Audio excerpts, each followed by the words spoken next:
ठेके पर शिक्षक रखे जाएंगे, अस्थायी नियुक्तियां नहीं होंगी, 5 साल के लिए कॉन्ट्रैक्ट पर रखे जाएंगे। ये नई शिक्षा नीति कह रही है। विश्व गुरु बनाएंगे और यहाँ के गुरु को ठेके पर रखेंगे। डरा हुआ शिक्षक एक रीढ़ विहीन जनता पैदा करता है जो इस देश का विनाश करेगी। जाके पता लगे उत्तर प्रदेश में SC ST OBC को फेलोशिप नहीं मिल रही, थोड़ी बहुत SC ST को मिल रही, OBC को तो बिल्कुल नहीं मिल रही। इस देश में प्रधानमंत्री OBC है और OBC में मंडल कमीशन का नाम आज तक नहीं लिया होगा। OBC को फेलोशिप नहीं दे रहा है। राष्ट्रपति दलित है, फेलोशिप नहीं आ रही है, फेलोशिप कम हो रही है, सीटें घटाई जा रही हैं, बजट घटाया जा रहा है और त्रिशूल तलवार बांटा जा रहा है। ये इस देश को विनाश कर देगा कि इस देश में सबके हाथ में कलम हो, सबके हाथ में किताब हो, सबके हाथ में जो जैसी काबिलियत रखे वैसा रोजगार हो, सबको पढ़ाई मुफ्त हो, सबको दवाई मुफ्त हो, सबके रोजी रोटी पर बात हो, तभी ये देश देश बनेगा। हमारी विरासत क्या है? कबीर की है, बुद्ध की है, रैदास की है, चारवाक और लोकायत की है, सांख्य और वैशेषिक की है, तर्क और विवेक की है। इस देश की संस्कृति हिंसक कभी नहीं रही, नफरती दंगाई कभी नहीं रही, जहर वाली कभी नहीं रही। नफरतियों को पहचानो, इनके खिलाफ खड़े हो। ये तुम्हारे बच्चों का भविष्य बर्बाद कर रहे हैं। रथ यात्रा निकाल कर दंगा करके कुर्सी पा जाएंगे।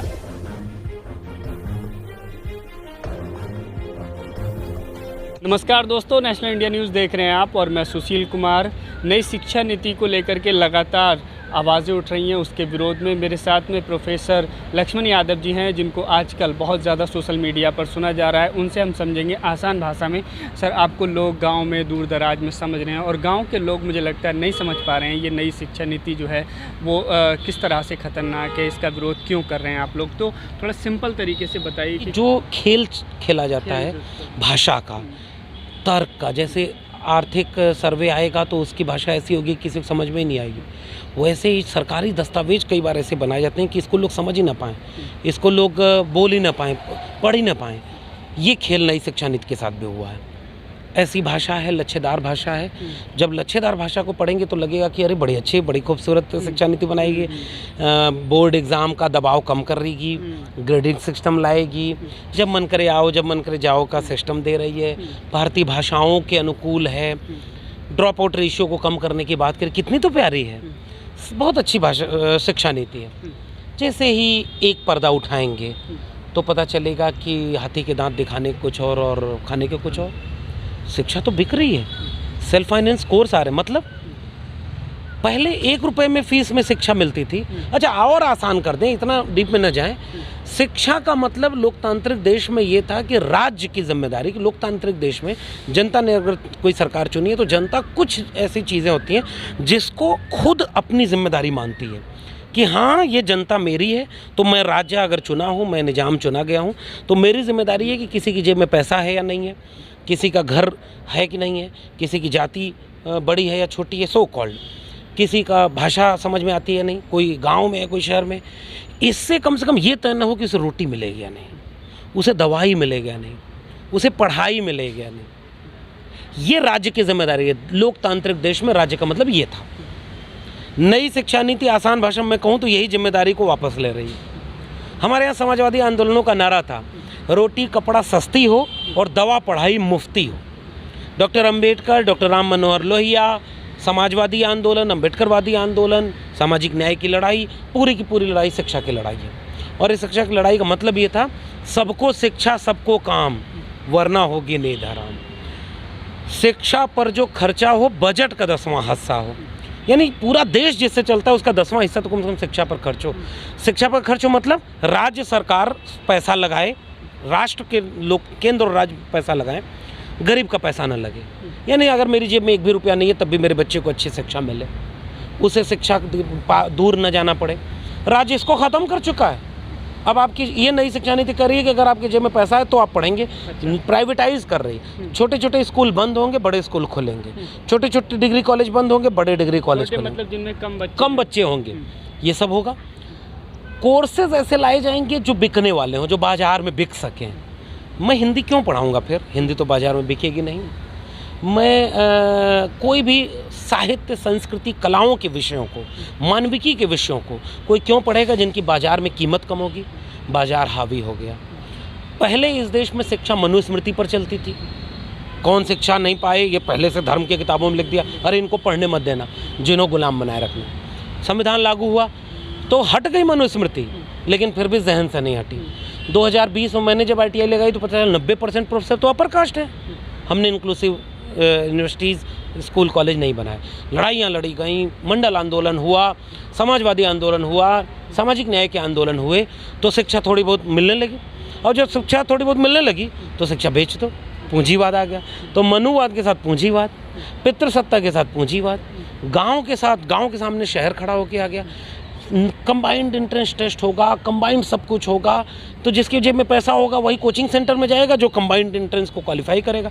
जो UPSC में हुआ, भाई UPSC करने के लिए एंट्रेंस टेस्ट देना पड़ रहा है ना, उसके लिए कोचिंग लाखों रुपए करो, मेडिकल में जाके लाखों रुपए कोचिंग करो तब एडमिशन होगा, इंजीनियरिंग में लाखों रुपए, अब BA करने के लिए भी यही होगा। नई शिक्षा नीति, हाँ, इसलिए आसान भाषा में कहूँ तो गाँव के लोगों तक ये बात जाए। 1 रुपये में शिक्षा मिलती थी ना, और अच्छी शिक्षा मिलती थी। लाख रुपए दोगे तब भी डिग्री मिलेगी, शिक्षा नहीं मिलेगी। शिक्षा को डिग्री तक सीमित कर दो, शिक्षा तक केवल कागज़ का पुलिंदा बना दो, यही इस देश में हो रहा है। और मुझे लगता है कि इसलिए ये बहुत ख़तरनाक है। ये तय कर देगा कि आप किस घर में आपका बच्चा पैदा हुआ ना, उसी समय तय हो गया कि उसे कौन सी शिक्षा मिलेगी, कितनी दूर तक वो पढ़ पाएगा, कौन सी नौकरी पाएगा, ये पहले से तय हो गया भाई। भले संविधान लागू है, अपवाद कहीं कहीं होगा। पढ़ते रहेंगे कि स्ट्रीट लाइट के नीचे कोई अब्दुल कलाम बनता है, कोई कुछ बनता है, अरे वो अपवाद है भाई। रिक्शे वाले का बेटा IAS बन गया, अरे 5 साल 10 साल में एक बार हो गया, और आप जाने कितने रिक्शे वाले के बच्चे बर्बाद हो गए, जाने कितने फुटपाथ पर बैठे लोग बर्बाद हो गए, और अब और बर्बाद होंगे। तो ये मनुवाद और पूंजीवाद। इसीलिए शिक्षा बचाना, इस देश को बचाना है। त्रिशूल और तलवार पकड़ा करके दंगाई बनाया जा रहा है। हम कह रहे हैं कलम और किताब पकड़ो, और उसके लिए ज़रूरी था शिक्षा नीति को रोको। ये शिक्षा नीति प्राइवेट करेगी आपके शिक्षा को, और प्राइवेट करेगी, कोचिंग इंस्टीट्यूट खड़े होंगे, विश्वविद्यालय बंद होंगे, छोटे कम विश्वविद्यालय होंगे, कम सीटें होंगी, फेलोशिप नहीं मिलेगी। जाके पता लगे उत्तर प्रदेश में SC ST OBC को फेलोशिप नहीं मिल रही, थोड़ी बहुत SC ST को मिल रही है, OBC को तो बिल्कुल नहीं मिल रही। इस देश में प्रधानमंत्री OBC है, और OBC में मंडल कमीशन का नाम आज तक नहीं लिया होगा। OBC को फेलोशिप नहीं दे रहा है। राष्ट्रपति दलित है, फेलोशिप नहीं आ रही है, फेलोशिप कम हो रही है, सीटें घटाई जा रही हैं, बजट घटाया जा रहा है, और त्रिशूल तलवार बांटा जा रहा है। ये इस देश को विनाश कर देगा। इसलिए हम कह रहे हैं नई शिक्षा नीति बिक गई है। शिक्षा इसका दस्तावेज है। नई शिक्षा नीति में दिखाने का दांत कुछ और है, खाने का ये है कि वर्कलोड कम होगा, शिक्षकों की संख्या कम होगी। मैं दिल्ली विश्वविद्यालय में पढ़ाता हूँ, 5000 टीचर हैं, 5 और प्लस 1 का वर्कलोड था, अब 3 और प्लस 1 का वर्कलोड बन गया। शिक्षकों का वर्कलोड घट गया, शिक्षक कम होंगे, ठेके पर शिक्षक रखे जाएंगे, अस्थायी नियुक्तियां नहीं होंगी, 5 साल के लिए कॉन्ट्रैक्ट पर रखे जाएंगे। ये नई शिक्षा नीति कह रही है। विश्व गुरु बनाएंगे और यहाँ के गुरु को ठेके पर रखेंगे। डरा हुआ शिक्षक एक रीढ़ विहीन जनता पैदा करता है जो इस देश का विनाश करेगी। इसलिए शिक्षा बचाना, इस देश को बचाना है। सर, एक सवाल और सिर्फ आखिरी, कि अभी जिस तरह से आपने बात करी त्रिशूल तलवार के दौर में किस तरह की शिक्षा की ज़रूरत है, किस तरह के दर्शन की ज़रूरत है देश को? देखिए, शिक्षा और दर्शन केवल ये जो लोगों को जोड़े, उनके अतीत और इतिहास को इस तरह से बताए। आज नेहरू का दिन है ना, नेहरू को लोग याद कर रहे हैं। कल्पना करिए आज़ादी के बाद कोई ऐसा व्यक्ति प्रधानमंत्री बन गया होता जो मंदिर बनवाता, बांध न बनवाता, IITs न बनवाता, यूनिवर्सिटीज़ न बनवाता। नेहरू से हम असहमत होते हुए भी कर रहे हैं, नेहरू हम आपकी विरासत के हैं। गांधी से भी हम असहमत होते हैं, फिर भी हम कहते हैं गांधी हमारी विरासत के हैं। जैसे अंबेडकर हमारी विरासत के हैं, जैसे लोहिया हमारी विरासत के हैं, जैसे फूले हैं, भगत सिंह हैं। तो हमारी विरासत क्या है? कबीर की है, बुद्ध की है, रैदास की है, चारवाक और लोकायत की है, सांख्य और वैशेषिक की है, तर्क और विवेक की है। इस देश की संस्कृति हिंसक कभी नहीं रही, नफरती दंगाई कभी नहीं रही, जहर वाली कभी नहीं रही। हमने इसी देश के इतिहास में देखा है, 5000 साल के इतिहास में जब भी कोई हावी होना चाहा, एक प्रतिपक्षी संस्कृति हमेशा खड़ी रही। लेकिन आज उस प्रतिपक्षी संस्कृति को ख़त्म करके केवल हावी होना, हिंसक होना, नफरती बनाना, ये इस देश के सामने किया जा रहा है। इसीलिए मंदिर बनाम मस्जिद, हिंदू बनाम मुस्लिम।